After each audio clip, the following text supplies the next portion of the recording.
In the last video, I spoke about self harm. I said we will go deeper. Today is that deeper because self harm doesn't happen in a vacuum, it doesn't appear out of nowhere. It's usually a symptom, not the root. Today is World Teen Mental Wellness Day. And if we're being honest, our teenagers are carrying more than we ever did at that age. They're navigating identity, social pressure, digital exposure, comparison culture, academic expectations, family dynamics, global uncertainty, all while their brains are still developing. And yet, we expect them to handle it quietly, maturely, without falling apart. But here's what I've learned as a father. When a teenager starts hurting themselves, it's not about the surface behavior. It's about what they didn't feel safe saying out loud. There was a season in my life when mental health became very real in my home. When I had to confront the fact that someone I loved was struggling in ways I didn't fully see. And what I realized was this: it wasn't rebellion, drama, or weakness. It was untreated emotional pain. It was anxiety that had nowhere to go, sadness that felt too heavy, pressure building without a release valve. Teen mental health matters because adolescence is the foundation. If we ignore anxiety at 14, it doesn't disappear at 18. If we dismiss depression at 15, it doesn't magically resolve at 21. It grows quietly. And too often, the first visible sign is something extreme: self-harm, isolation, anger, or complete withdrawal. We cannot keep reacting only when it becomes visible.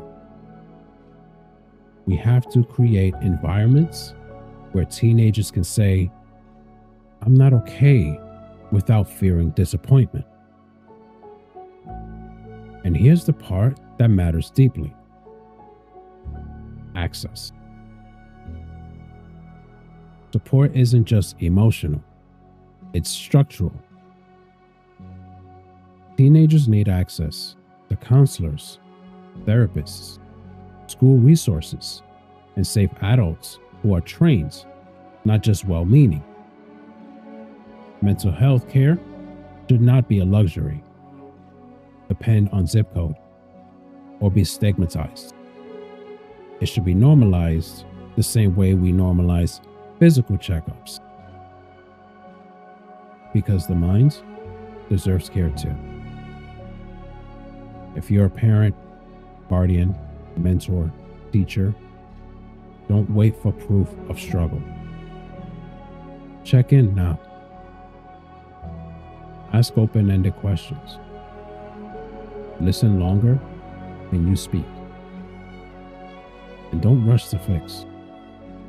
Presence is more powerful than solutions. And if you're a teenager watching this, or someone who remembers being one and still carries those scars, hear me. Your feelings are not an inconvenience.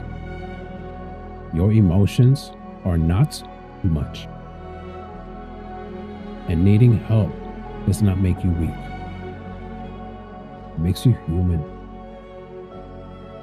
In the last video, we talked about replacing wounds with words. This is where that begins.